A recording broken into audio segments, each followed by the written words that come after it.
Hello and welcome to today's webinar. I'm Nick Zulovich of Cherokee Media Group. In today's webinar, Making the Move to Mobile, we're going to learn more about this topic from Sean Stapleton and Mo Zahavi from VIN Solutions. But before we get started, I want to go over a few housekeeping items for today's webinar. Please make sure you've dialed in using the phone number provided in your communication email, or you're able to listen via your PC speakers. We are recording today's webinar, and we'll make the recording and the presentation available to you in the coming days. You'll be in listen-only mode for this webinar, but we will reserve some time after their presentation for a question and answer session. You can submit your questions at any time through the questions box on the GoToWebinar control panel. If we aren't able to get to your question today, don't worry, because we'll forward them on to Sean, Mo, and the team at VIN Solutions so they can respond back to you directly via email.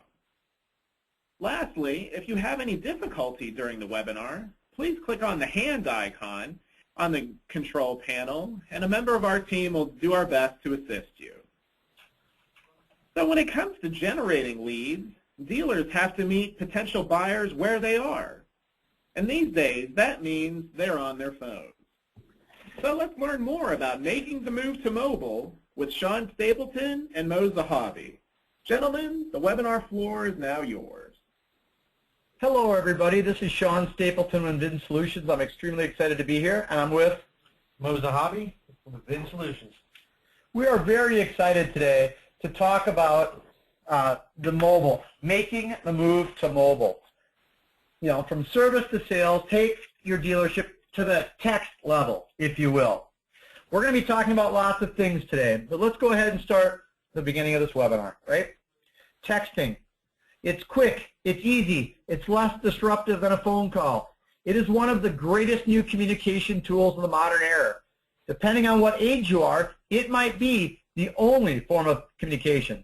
I can tell you how many people out there have sat at their dining room table and had their 13-year-old respond back to a question you've asked with a text. It happened to me just on Sunday. I was talking to my daughter about some soccer practices. I said, Olivia, what time is soccer at, 6 or 7? I couldn't even tell she was paying attention to me. Next thing you know, my phone goes, whoop, 7 o'clock, Dad. So remember, it's a form of communication. It's a new channel. But also, remember, with new communication tools, there are also concerns. Make sure you understand that there's some do's and don'ts to texting which will begin. Make sure you understand there are different rules. There are ways to consider professional, unprofessional, how to use it. So let's dive right in and say, what are the guidelines for responsible texting? Let's talk about some of the do's and don'ts. Do. All right, so let's talk about exactly some of the best practices for do. I'll just kind of rifle some of them off and I'll go through it. So do, keep them short. Do, use it. Using text messaging, offering text messaging provides a whole nother level of communication. It gives you the opportunity to make it easier for customers to buy from you. If you're not providing texting, you're not in the game, right? Let me talk about some of my personal experiences with texting and actually what I physically do. And I've done two things that I think many people haven't done yet. I've recently bought a car via social and text messaging. I also do all of my service upfront work via text messaging. So I'll explain it. When I'm dropping off one of my family cars, if you know my routine, I travel a lot. So one of the things that's very difficult for me is coordinating times, and my schedule changes a lot.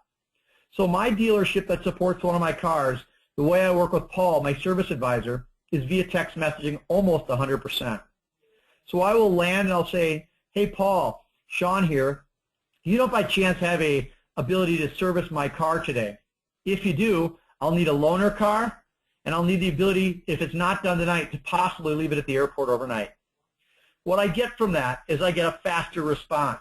I get much better customer service. I avoid voicemail hell, and I'm probably the worst of it. I also understand very quickly how he responds. One of the things about text messaging I've realized is that most people, when you send a text, they either They have to read it. It's very difficult to ignore a text. It doesn't mean they have to respond, and we'll get back to that in a little bit. But when I use the text messaging in my service department, it's fast, it's easy, it's working the way I want to do it. And in Paul's case with it's easier for him. He knows when I'm coming in. He updates it. This might surprise many of you. I tend to be late for a lot of meetings. Yeah, I try to buy a faster car, but that didn't always work. I got a lot of tickets now. So for me, knowing that, I feel bad when I'm late a lot. So if I am running late, or if I do run into traffic with my dealer, I can flip Paul a quick message, my service advisor. Dear Paul, traffic's really bad. I'm running another 15 minutes late. In turn, what does Paul get for me using text messaging? He gets a loyal customer, because once you start using some of these new forms of communication, like text messaging, it's very difficult to live without that form of communication. It would be very, very difficult for me to go back to a service department now that doesn't support text messaging. It would be like a real waste of time. It would feel like I'm going backwards. It's a lot like when the cell phones came out. As soon as you had one, you realized you couldn't live without one, right? But what the big point for text messaging is for the dealership as well that I learned, I'm an easy upsell. Hey, Sean, your car will be ready in 10 minutes. If you're willing to wait 20, I can wash it. Hey, Sean, we realized that you have a chip in the front of your fender. I could do some quick body repair or do a touch-up paint and have it done. It'll take a half an hour. Would you give us the green light? It's $150 more. Hey, dear Sean, we got in and realized the whole back was full of Labrador fur because I have a couple dogs. Would you like us to detail the interior? I can go ahead and get that done in the time you would pick the car up normally. It creates him a great upsell path. It creates him a great communication format, and most importantly, it creates a differentiator for you and your customer. That's the bottom line, is make it easy for your customers to do business the way they want. Now let's get into some do's and don'ts. Do, don'ts. Let's understand this. Do treat mobile phones like desk phones. What do I mean by that? Well, just like a desk phone, you got to go out and make sure you're measuring it, you're tracking it, you're understanding what's going on. You don't want to start losing correspondence that are being done via text message that you normally would do via landline because it's convenient. For example, you do not want your sales, service, F&I, or parts people text messaging from their own phone. Why? That phone number is associated with your customer to that dealership. So if I was using my personal phone and I went to a different store, the customer might not know that. So they could start texting that phone number, assuming they're going to get a hold of ABC Ford, and they're really getting a hold of XYZ Chevy. Those are examples of absolutely things you have to pay attention to. So what you're saying, Sean, is don't let your salespeople leave with your customers. That's exactly it, Mo. And more importantly, you got to be careful, because if you're doing it correctly, it's advantage, but there's also reasons not to do it. But the point here is, do treat it like mobile phones and desk phones from a tracking standpoint, from availability, from a communication tool. Do those things. Those make sense. But also there's a bunch of don'ts. So let's keep going. And I'll go through these quite fast. I'll come back to them several, okay? So don't divide and conquer. Let's talk about this, right? There's a bunch of things. What people don't realize a lot in text messaging is you don't text people when they're talking to you. If I'm talking to you, like I was my daughter in that example, and she responds back, to me that was impolite. Be very careful on the types of things you text, right? The most important thing that we need to understand about text messaging has nothing to do with actually sending it. It has to do with the compliance. For example, you have to 100% have permission. So you have to have permission to send text messaging. You don't want to just start text messaging blindly. You need to understand the rules. You need to understand what rules and regulations are out there, right? You need to be able to be aware of this before you start. So don't spam. Spamming doesn't work. Texting is not a form for mass marketing. Texting works extremely well as a one-to-one tool, something that's short and easy to understand. Do not send complex messages. I hope you realize text messaging doesn't have emotion. So be very careful with text messaging. People can quickly understand things wrong. Do not send text messages that are all capital, right? Otherwise, people are going to assume you're yelling. A lot like email, but some people don't realize it, right? Make sure if you're doing some sort of group messaging, you realize that the cell phones are available to the people that are receiving it. So all of a sudden, if you were to send a group text out, for example, we have 5 loaner cars available, so if you're looking for a service appointment, text me back. Realize the people receiving those texts can see what's going on. They can see the other people's phone numbers, right? Do not keep sending texts to people if they're not responding. That means they don't want to respond, right? Understand that text messaging is a new form of communication, has new rules, it has opportunities, and it could have pitfalls if done wrong. Hopefully, some of these are starting to resonate with you right now, okay? Let's keep talking about some don'ts. Don't go crazy with abbreviations. Many people don't understand it, right? It gets confusing, right? Don't send bad news. Honey, I just got in an accident. Click. That could be very, very difficult to understand. Oh my gosh, what happened? I don't recommend sending text messages with a really low battery life, particularly if it's a response you're looking for. I sent you a text, they respond back, your phone went dead, you don't have the ability to communicate. Those are examples of don'ts.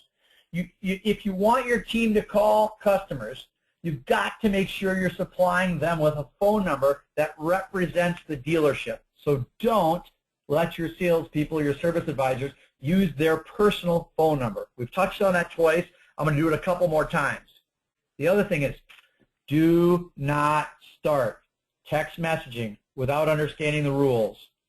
I believe most people in our automotive world understand there's a very, very large dealer group that got fined 7 figures for doing exactly this, right? So please be really careful what you're doing with text messaging. But please understand, it is a very, very, very strong form of media. So these are some of the do's and don'ts. Let's keep going. But let's discuss specific examples even further, right? Don't try to sell via a cell. Kind of a fun play on words, right? You got to understand that complex things don't work very well over text messaging.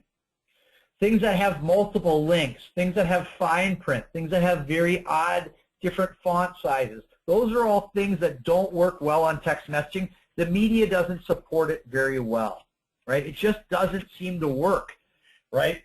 So as you're doing this thing, understand a text message is primarily designed to be a convenient form of communication that lets people respond very quickly, that avoids voicemail hell.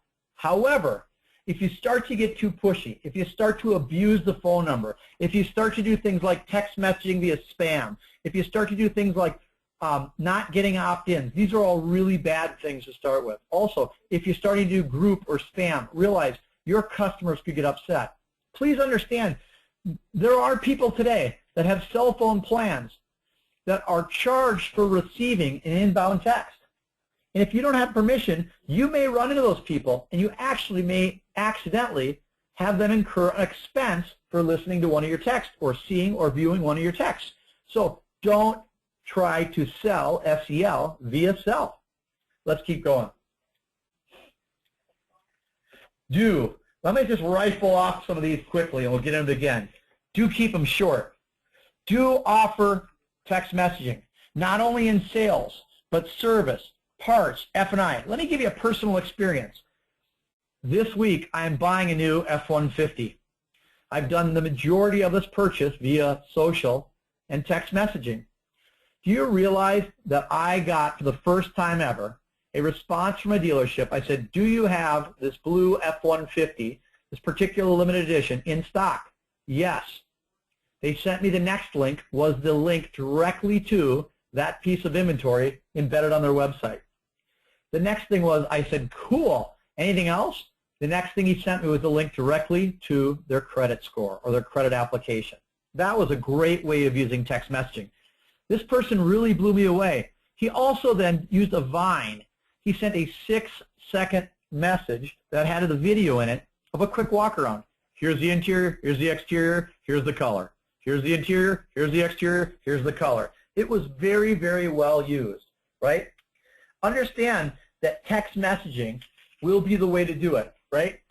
So do text to success. Do treat mobile phones like desk phones, okay? I hope this is making sense, right? Do offer other forms of communication. However, don't divide and conquer. Don't treat text messaging from a tracking, from a measurement, from an offering standpoint different than other forms. Do not assume people want to be text messaged. Make sure you get their permission. Do understand the rules. Do understand that not doing text messaging correctly is very, very disruptive, right?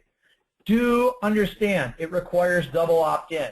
Do understand certain things received via text messaging could be perceived as rude in a text, but would never be rude via a phone call, a voicemail, or even an email.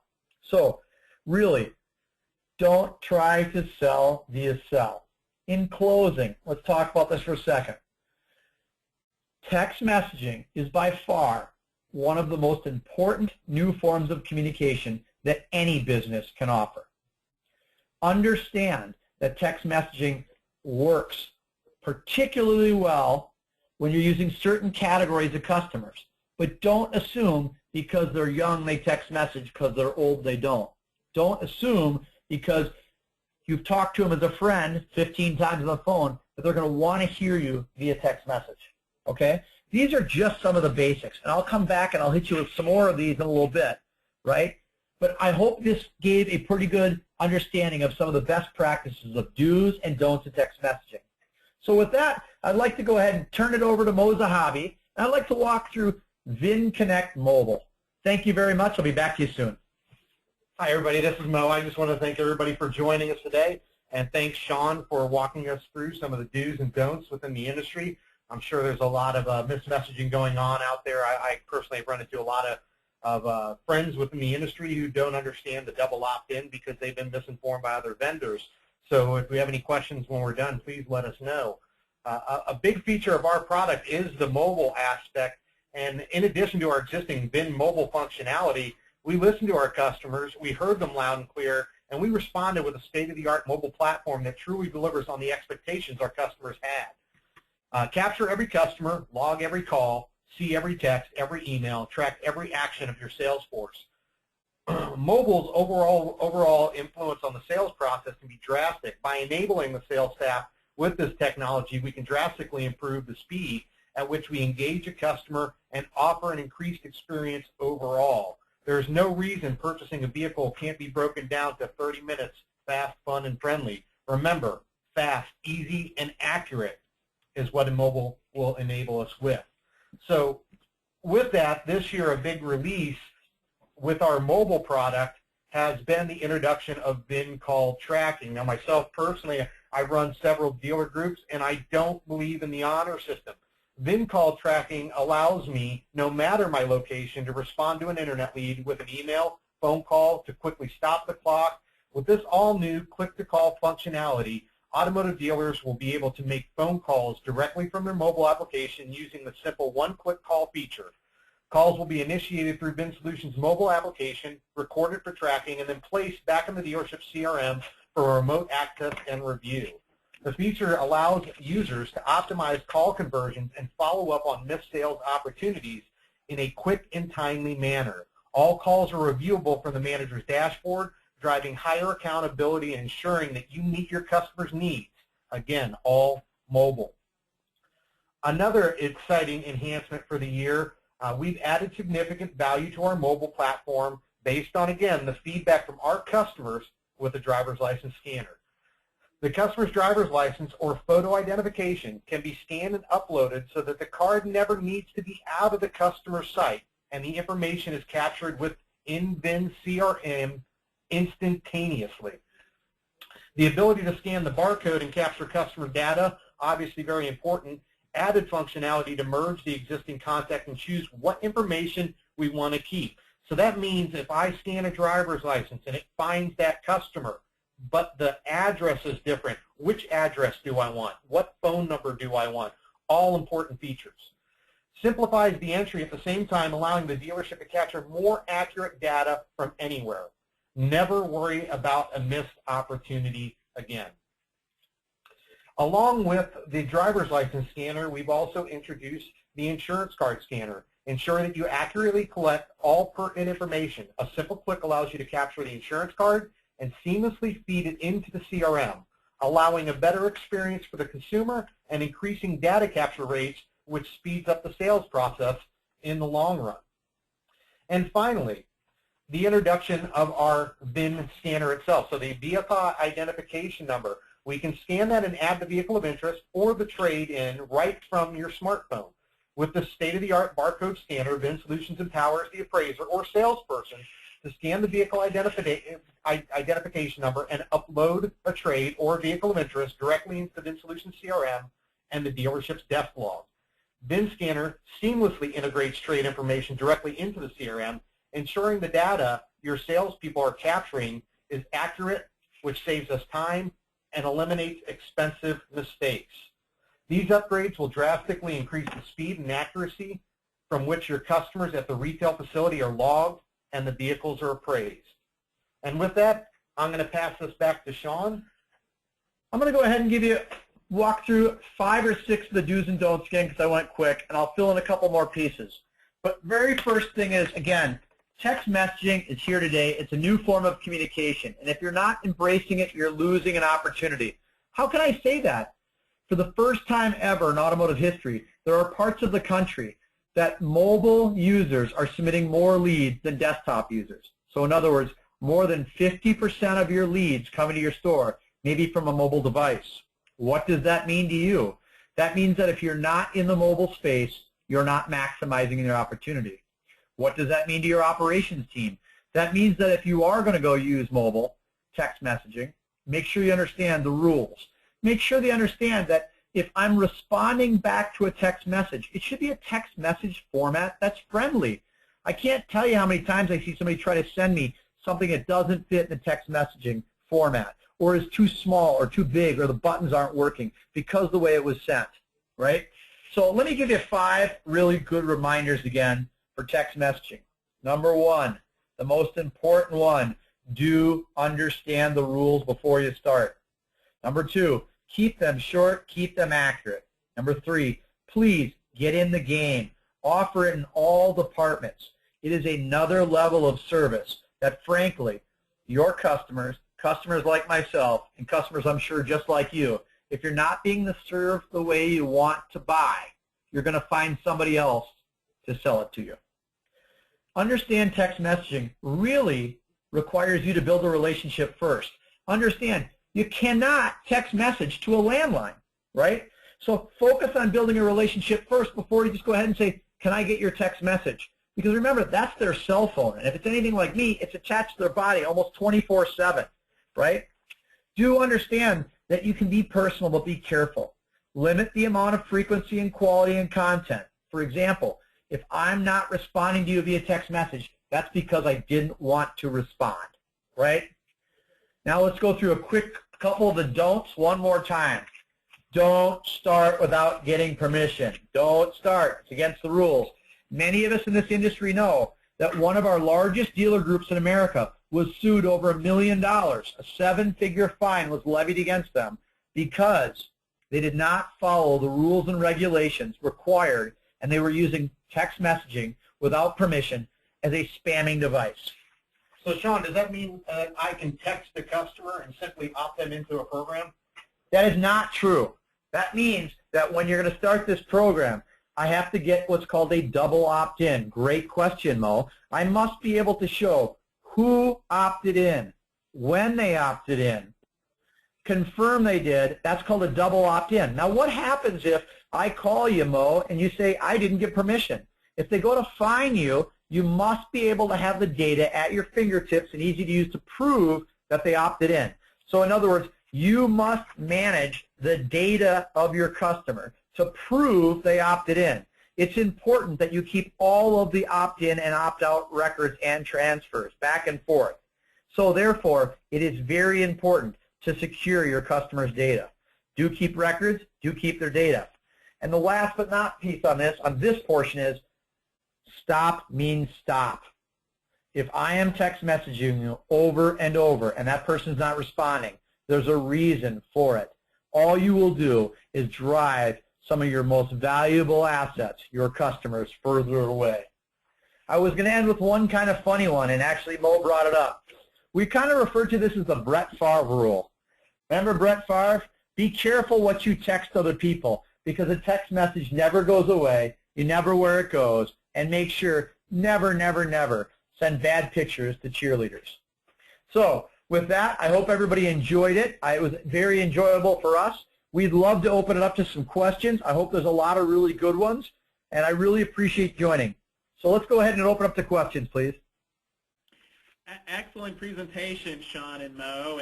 And if you do have a question for our presenters from VIN Solutions, please use the questions box on the GoToWebinar control panel, as some of the dealer folks who are joining us today already have. And just to start out our segment here, gentlemen, just to recap, you did an excellent job of going over the do's and don'ts here at the end of your prepared presentation. But if a store is starting from scratch with a text program, what maybe is the first couple of first steps they can do to get a compliance text program off the ground? Very good question, and I hit on it 3 or 4 times, right? The very first thing is to understand what your local, state, and national regulations are. Understand what you're trying to use it for, and please make sure once you have that in place, you train your people on how to use it. It's not fair to ask your salespeople, your service people, your parts people, your F&I people to start using text messaging blindly. So before you start, understand the rules and regulations.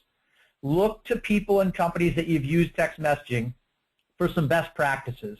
And I would suggest find somebody that's been doing it to understand what they experience for do's and don'ts and avoid their pitfalls. But it does sound like I'm being cautious, but I'm telling you, if you're not in the mobile game, if you're not using text messaging today, you're missing a huge segment of your customers. Why? Because today's customers require fast, easy communication. One of the biggest complaints in automotive still is, it takes too long, I never hear back, it's hard to reach somebody. Those excuses go away very quickly with a format of communication like text messaging that's fast, easy, quick to understand, and very, very knowledgeable. And let me jump in there too, Sean. You know, a big component of this is when setting up a texting program, it's great when you choose a vendor who really understands and has your liability and their best interest. And with VIN Solutions, we really engage this from a different standpoint, understanding the double opt-in laws and recognizing based on those double opt-in laws, if we do them the right way, it actually benefits the dealership from better engagement, from limiting liability, and also being able to utilize things like key phrases, which within an opt-in structure, so we can better track the ROI on the texting campaigns that we're running in our dealerships. Yeah, we at VIN Solutions feel very blessed that we took the risk and jumped on text messaging early. Not only do we offer text messaging features that nobody in automotive does, for example, every form of text message is kept in the customer record. All of their online digital footprints are recorded. The opt-ins are in the customer record, time, date, stamp. We supply the dealerships with usable numbers that are not customer specific, that are not employee specific. They are specific to the need. So we have some stores that have 12 or 15 sales-only text messages. We have stores that have over 40 or 50 text-only service numbers. We have people using it for F&I. I got, like I said, the neatest one yesterday. For the first time ever, I received a text message with a walk-around, a link to a credit report or application, and then at the end of it, he said, I've got it, you're good, let's close it. All of those things I did, 100% via text messaging. I've yet to even see who I'm dealing with at the dealership. Excellent, gentlemen, and a lot of great questions have come in, and we encourage those. Gonna combine a couple of dealer questions that have come in that are kind of on a similar topic.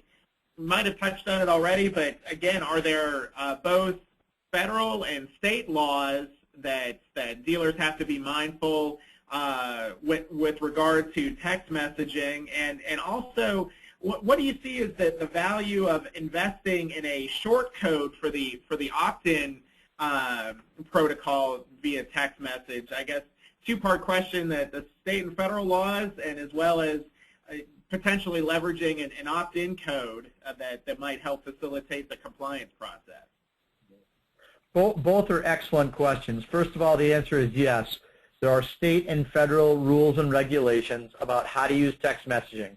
There are new nuances about using text messaging, about protecting the data, of being able to provide specific data in case there's an audit. You must be able to prove that you have permission from the person you're text messaging. Again, that's referred to as a double opt-in.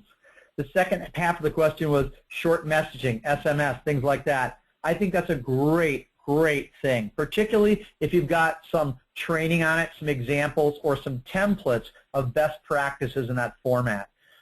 Look, at the end of the day, we know mobile communication is critical to today's dealership to be successful. We also know when new opportunities arise, there are certain training, rules, and regulations to know up front.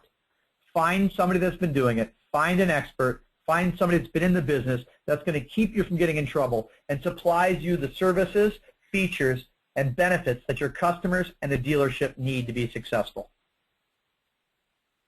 Excellent.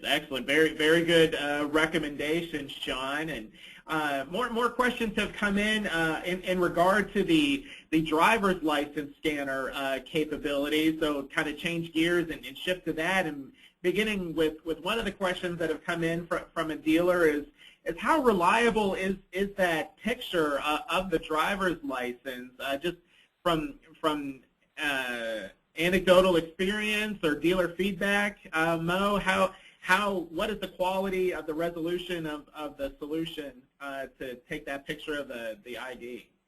Well, that's a good question. It's going to be dependent upon, obviously, the smartphone device. The higher the megapixel and resolution on the phone, the better overall quality.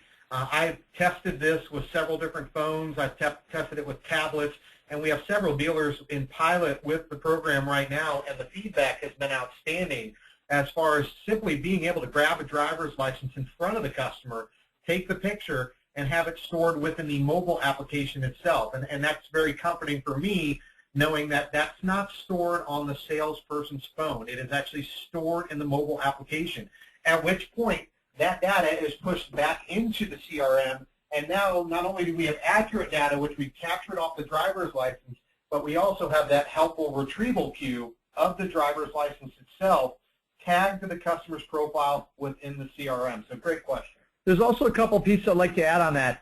Every state's driver's license is a little bit different. Some states are easier to read than others. Some have holograms. Some have different shapes or sizes depending on if it's a permit, besides if you got in trouble, some things like that, or has restrictions or limitations on it. So there are all kinds of things that come into play. Also, when I started in the car business a long time ago, if we would have had to grab your driver's license for F&I or a credit report, typically what I'd do is get your driver's license, go over to the printer, copy it off, and hand it to the F&I person. I'm not so sure what happened with that copy of that driver's license after I left F&I. Remember, it has their first name, their last name, their picture, their address. Everything is now available to whoever takes that garbage out next, or whoever decides to take that off that person's desk. And I know from managing dealerships in the state of Missouri and Kansas, that's a $10,000 fine per occurrence. I'd rather avoid that. And we also know that there are mega dealer groups in the United States, one in particular, that received more than $1 million fine for abusing the rules and not understanding how it works prior to getting going. And that's a great anecdote and a great segue into another question. Two-part question is first off, is the scanner capability available already? And furthermore, along with the lines of compliance and security that you just touched on, what happens to those images once they are scanned in? How long are they saved? What is the security protocol for those images? Great question. First of all, yes, VIN Solutions is public consumption of the driver's license scanner and these types of products, the mobile, right, are 100% released. We've been piloting them prior to Digital Dealer in the fall. They were just recently went completely public, available to all of our stores. Now, to answer your second portion of your question, Where is the information kept? Very, very good point. The information's kept in our CRM that has permission-based logins that's set and managed by the dealer on who has access to that information. So in other words, if you don't want your salesperson or your BDC person to see that level, you only want the manager or the finance manager or the owner to see it, those are settings that can be set in your CRM that would prohibit who has access to what in the store. But understand that people want to use text messaging. So if you don't put rules in place, if you don't train your salespeople, I can assure you they're still going to try to use it. They're just going to be using it and putting you at risk. Mo, do you have anything else you'd like to add? And to add to that, our mobile device is a permission-based mobile device in the first place. Since our system is web-based, we have the ability to give credentials to anybody in the dealership to use a device such as our mobile scanner or to restrict access to that mobile scanner, because if I hire a new person at the dealership who does not understand the rules and process around something like this, I need to wait till they're ready to go ahead and enable this feature. So rules-based permissions are built in with this application. I get to choose who uses it and who does not.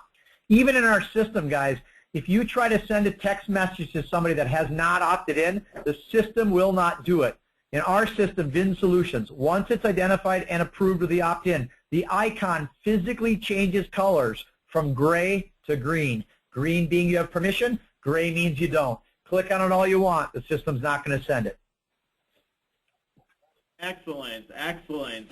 One more question that's come in about the driver's license capability is, before we move on to more topics that have come in, just what version of the VIN Solutions technology has the driver's license scanner? Just evidently a dealer potentially has your solution but can't find it on the mobile app. How can you get a hold of it? VIN Mobile 2 we just pushed out, and it was approved by the Apple Store. So if you go to the iOS store right now, you can download it. Same with Android. So it is now actively available. You just need to upgrade the existing mobile application that you're running. So if it's an existing dealer, prior to us having this technology, we did it with physical hard devices. You know, those scan shells. Well, if anybody's ever used them, they're difficult to find in a hurry. Sometimes there's a line. The driver's license might have a nick or a bend and it doesn't work. That was the only way we could do it. Support becomes a nightmare. Physical hardware is a nightmare. It's like buying a stereo. The day you buy it, it's obsolete, right? So we recently started down this path as a complete public offering to all of our dealerships. As you know, VIN Solutions, we strive to build products that dealers want. Believe it or not, this is something that our dealers have been aggressively asking for more than a year. So it is not, should you get into it? If you're not into it already, you're already losing market share. But take an idea of how long it takes people like us to bring it out. I believe we're one of the thought leaders in the industry, and we're going to have one of the best technology platforms out there since it's so new. And if it took us this long to make sure it's compliant, complete, and easy to use, there's a lot of features to it as well. Please go find somebody experienced. Make sure you ask a lot of questions. And any of our dealers that are on the phone today, either call your performance manager, send us an email. We'd be happy to walk you through it step by step to get your store up to speed, making sure you're compliant, and making sure it's easy for everybody to use. Sean Stapleton and Mo Zahabi here with VIN Solutions. If you have a question for either one of these gentlemen, please use the questions box on the GoToWebinar control panel, as many of the dealers who are joining us here have already done. Continuing on, another point you touched on about the integration capability into the CRM tool that a dealership might have. I touched on it with the driver's license scanner. I guess, again, Mo, and if you could recap exactly what all that integration into the CRM tool that your solution has, how in how many different ways can it boost a store's performance? Well, I think the big one is just the speed and the accuracy at which the device, aids the dealership. And in my past life in dealership, I know what a struggle it was to get the customer into the dealership, to get them to sit down, to get the information on the desk log, to get the copy of the driver's license, to get the insurance card. In all reality, with our driver's license scanner and our insurance card scanner and our mobile application, I could walk up to you, greet you on the lot. I could scan your driver's license from my phone.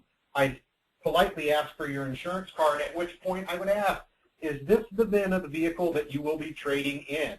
So I've sped up the process significantly. You have, all the other information I need. Do you have the vehicle of interest? Do you have a trade? Again, I can scan all this with the mobile device.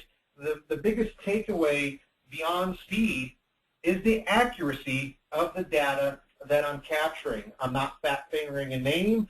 I'm not mixing up a VIN number. It's all done by the device and easily pushed to the actual desktop version where everything is recorded. We can go back and review this information at any time. So it really gives the dealership the ability to extend themselves away from the desk and work from anywhere. Excellent, excellent. Another compliance-oriented question before we return to more questions about the lead generation capability. On the compliance side, are those opt-in initial messages customizable, a dealer is wondering? Yeah, they are, but you want to be careful that you're staying compliant. The first thing you want with an opt-in message is to pass compliance. So we like to keep it basic and simple. I'm sending you this to get permission to opt in.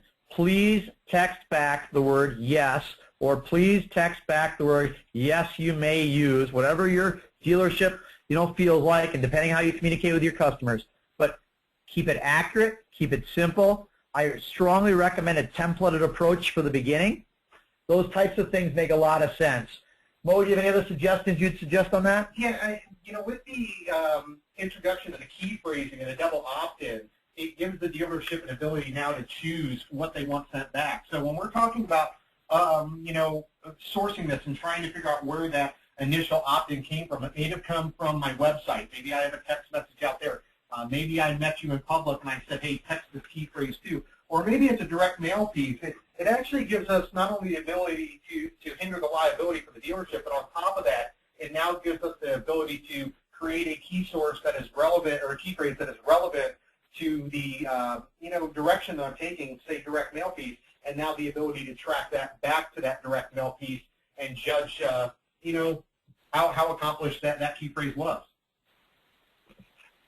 Very good, very good. Well, returning back to the lead generation capability of text messaging, I think, Sean, your anecdotes about the trading text messages with your service advisor from the local dealership that you work with triggered a service manager who's wondering how he can do the same thing. Just what are some tips and strategies to help boost the service department with what text messaging can do? Well, most people make the assumption that text messaging only works in service. That couldn't be more from the truth. Text messaging works in all of the departments in a dealership, from sales to service. I have recently used text messaging in an F&I experience, right? To parts. Dear Sean Stapleton, your part order just arrived. Would you like to set up a service appointment now? Yes or no? Would you like the service advisor to call you back? Yes or no? Those are examples of how I've used it and how many of our dealerships use it. But to answer your question, how does a service advisor get going? The first thing they have to understand is, what are they trying to accomplish? Where do they live? What are the rules? And how do I train my staff to use it effectively for the customer, safely for the dealership, and provide it as a competitive advantage for them? Find somebody that's been doing it.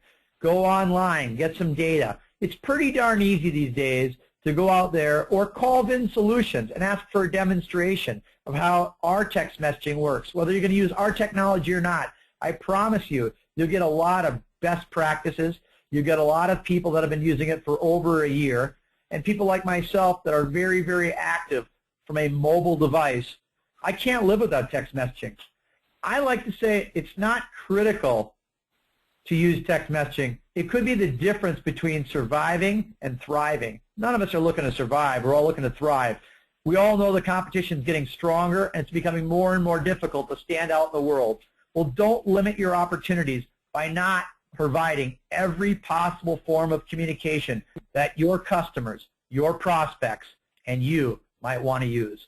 text messaging and mobile devices are it. They're key, they're critical, and it's one of the fastest growing segmentation opportunities of any form of communication today. Excellent, excellent. And another question has come in from a dealer. It sounds like stemming from another anecdote that you shared earlier, talking about the credit application and the financing. The message you received via text message, did that go directly to the dealership's credit application? How can text messaging help to begin that elongated process of making a deal happen? This particular dealer has been using text messaging, had already had my opt-in permission, used a number that was assigned for the F&I department, and sent me a text message from the F&I department. The first thing that happened was my sales advisor, who I was working with, via Twitter, Vine, Pinterest, and text messaging, sent me a text message that said, would you like me to text over the link to the credit application? Yes, I replied back. He said, great. The next text you will receive is from our F&I manager, and he'll include a link to the credit application. And if you have any questions, just go ahead and hit the number below to get directly to him. So it made it very easy. It was available where I was, on the fly, on the go. It did not get stuck in my voicemail hell. And you know what? I'm able to get it on an airplane via Wi-Fi. Excellent. Well, that's a great streamlined process. That's compliance. And as we continue with our session here, if you have more questions for Sean and Mo, please use the questions box on the GoToWebinar control panel, and also on the screen there is their contact information. Numbers, emails. Presuming by how enthusiastic you are about text messaging, I'm presuming that your mobile devices accept text messages and would welcome messages from anyone who's joined us today. Closing moments here. I guess how can dealers take advantage of the VIN Solutions tool? How can they get started with getting the solutions that you all offer? First of all, I want to start with a very heartfelt thank you. Thank you for taking the time out of your day to spend some time listening to us. I hope that this was a very educational webinar we've had. I hope you took some best practices. I hope you realized that text messaging is something you must offer customers, or you are 100% limiting your market share today. And I believe the younger generation could say that even stronger. All I have to do is go take one of my son or daughter's cell phone bills and look at the number of minutes of utilization versus the number of texts they're sending. I can tell you it's almost 10 to 1. So if you're looking for the millennials, if you're looking for the younger generation, or you're looking for someone like me, if you're not offering text messaging, you're not going to earn my business. The last portion is, yes, VIN Solutions has this. We believe we're one of the absolute leaders in the space. It was based on the feedback from our dealers that helped build our tools. We'd love to give you a demonstration, whether it be prior to NADA, on the phone anytime you want via WebEx, or come see us at NADA. We'll show you the technology. We'll show you how it works. We'll show you the opt-ins. We'll show you how to manage the data, how to confirm the permissions, and we'll make suggestions on how to do best practices so you can use text messaging and mobile devices as a competitive advantage to stand out in an ultra-competitive environment. Very good, very good. A couple last questions have popped in, gentlemen. One is, could the dealership attach a message on their website that says "text us at" and then have a number where they can be reached, and kind of a off-the-cuff one to close it out. One dealer is wondering how, Sean, you obtained such a great cell phone number. I guess he's wondering how you were able to secure that. So kind of a closing thoughts here. Can a store put a message on their website to text? And just closing, Sean, how'd you get such a great mobile number? Well, I'll take the first part there. Yeah, this goes back to the key phrase element. So again, I could assign a key phrase to any one of my web pages. Let's say I create a Pearl and I want to drive traffic. I can do that as well. Once the key phrase is texted to the dealership, it will automatically match to a customer's record based on the inbound number that we're receiving from the person who texted the dealership. At that point, it is matched, and a notice is sent to the salesperson of record based off a push notification in the system or a whisper message within the system as well. So it's a simple process. Set up the key phrase on the website, customer texts the key phrase in, they're opted into the texting program, and you have the ability to communicate back and forth, all of which is timestamped and stored in the CRM. I'll take the second one. My cell phone number, 952-270-3200. I bought it. That number is called a repeater.